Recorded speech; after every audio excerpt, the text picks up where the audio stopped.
प्यारे देशवासियों नमस्कार। आज किसान आंदोलन के 341 दिन हो गए हैं और सरकार के पास साजिशों के अलावा आज भी कुछ नहीं है। सरकार की झोली खाली है। सरकार को बिल्कुल भी एहसास नहीं है कि वो इसी देश के जो जहाँ से शासन चलता है उसी दफ्तर में बैठे हैं जहाँ से पूरे देशवासियों के लिए उनको देखना पड़ता है। उनका धर्म है, उनकी जिम्मेवारी है, मगर उनको ज़रा सा भी एहसास नहीं है इस बात का। वो अपने आप को केवल तानाशाह समझ रहे हैं या केवल राजनीतिक दुकानों के मालिक समझ रहे हैं, जो कि बहुत ही घटियापन है। बहुत ही घटियापन है। इस देश के लिए ये सिस्टम बिल्कुल मंजूर नहीं है। 140 करोड़ लोगों को ये बिल्कुल मंजूर नहीं है। यहाँ पर किसानों के साथ जो बदतमीजी की जा रही है पिछले 11 महीने से ज़्यादा हो गए, यानी साल होने वाला है। शर्म की बात है ये देशवासियों के लिए शर्म की बात तो है ही है। दुनिया भर में भी नाक कटा दिया इस सरकार ने। प्रधानमंत्री महोदय ने नाक कटा दी है देश की। यानी किसानों का आंदोलन करीब साल होने वाला है और इनको ज़रा सा भी एहसास नहीं है कि ये किस लिए बैठे हैं, किस तकलीफ में हैं, किस पीड़ा में हैं। और पीड़ा किसी और ने नहीं, खुद सरकार ने दी है, खुद प्रधानमंत्री महोदय ने दी है पीड़ा। ये खुद प्रधानमंत्री महोदय ने, ये इनके पूर्वजों का देश नहीं है। पूर्वज इनको सौंप के नहीं गए हैं खरीद करके। ये देश 140 करोड़ लोगों का है। क्यों फिर सरकार को शर्म नहीं आ रही है? क्यों किसानों को बिठा रखा है यहाँ 1 साल से? क्या वजह है?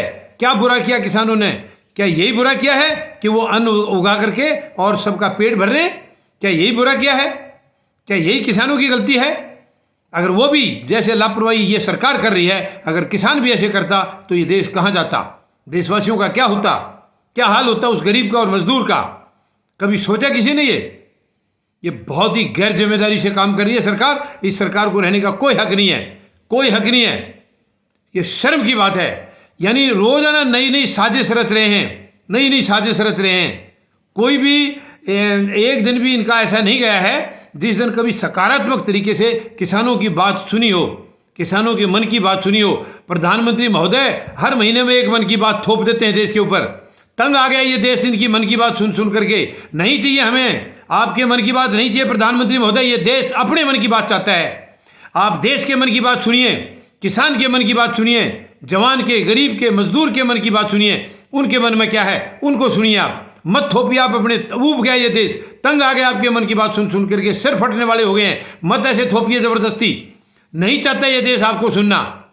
बहुत हो गया है ये, बहुत हो गया। आप बहुत गैर जिम्मेदार आदमी हैं आप। ऐसे इंसान की इस देश में कोई ज़रूरत नहीं है। प्रशासन के अंदर ऐसे इंसान की कोई ज़रूरत नहीं है जिसकी मानसिकता इतनी गलत है, जो किसी को भी अपना मानता नहीं है, सबको दुश्मन मानता है। पूरे देशवासियों को दुश्मन मान रहे हैं आप। कौन सा लॉजिक है ये कहाँ की संस्कृति लेके आप लगा रहे हैं यहाँ पर? कौन सी संस्कृति चालू कर रहे हैं आप? ये नहीं चलेगा इस देश में। ये तानाशाही के लिए यहाँ पर कोई जगह नहीं है। ये प्रजातांत्रिक देश है, लोकतांत्रिक देश है, ये बाबा साहब का देश है, ये उन महान शहीदों का देश है जिन्होंने अपनी कुर्बानियाँ दे करके, अपनी महान शहीदियाँ दे करके अंग्रेज़ों को यहाँ से भगाया था। अंग्रेज़ों को यहाँ से भगाकर भारत माता को उनके चंगुल से आज़ाद कराया था। ये उनका देश है। आप लोगों का क्या योगदान है इस देश के लिए? बताइए मुझे। आप एक तो गिनती कराइए। आरएसएस का क्या योगदान है? आप लोगों ने केवल देश को उस वक्त भी ऐसे ही जाति में और धर्म में बांटना शुरू किया था। अंग्रेजों का साथ दिया आप लोगों ने और आज 7.25 साल से उसी एजेंडे को आगे बढ़ा रहे हैं आप। आरएसएस का वही एजेंडा आप लागू कर रहे हैं। जो मौका अब तक, जो सौभाग्य आपको प्राप्त नहीं हुआ था, वही आप आज करने जा रहे हैं। और दुख की बात यह है कि जितने भी सीनियर लीडर्स थे, जिनकी कम से कम देशभक्ति में कुछ ना कुछ विश्वास था, उन सबको किनारे लगा दिया है ताकि कोई इनको कुछ टोकने लायक ना रहे। बहुत अफसोस की बात है, बहुत ही दुख की बात है। मुझे शर्म आती है उन लोगों के ऊपर जो इनके साथ जुड़े हैं, जो इनके साथ जुड़े, इनके पाप में जो भागी हो रहे हैं। ये इनके पाप का घड़ा भर चुका है, अब इनको इसकी सज़ा भुगतनी पड़ेगी। लेकिन जो लोग इनके साथ जुड़े हैं, कम से कम उनको अपने आप को पाप से बचा लेना चाहिए था। लेकिन शायद आपकी किस्मत में बचाना है नहीं, आपकी किस्मत में बचाना है नहीं। किसान कुछ मांगने नहीं आया यहाँ, वो आपको देने आया है। आपने जो तोहफा कह के 3 काले कानून दिए थे, वो काले कानून आपको वापस करने आया है। आपको वो तोहफा आपका वापस करने आया किसान। आपसे कुछ नहीं मांग रहा किसान। वो जो तोहफा दिया था उसको आप ले लीजिए मेहरबानी करके, वरना अब किसान आपको आपकी औकात दिखा के रहेंगे। आपकी औकात आपको दिखा के रहेंगे। प्रधानमंत्री महोदय बहुत हो गया है, बहुत हो गया है। आखिर पाप का घड़ा भर चुका है। अंत हर चीज़ का आता है। आपकी बुराइयों का भी अब अंत आ चुका है। अब इससे ज़्यादा देश बर्दाश्त नहीं करेगा।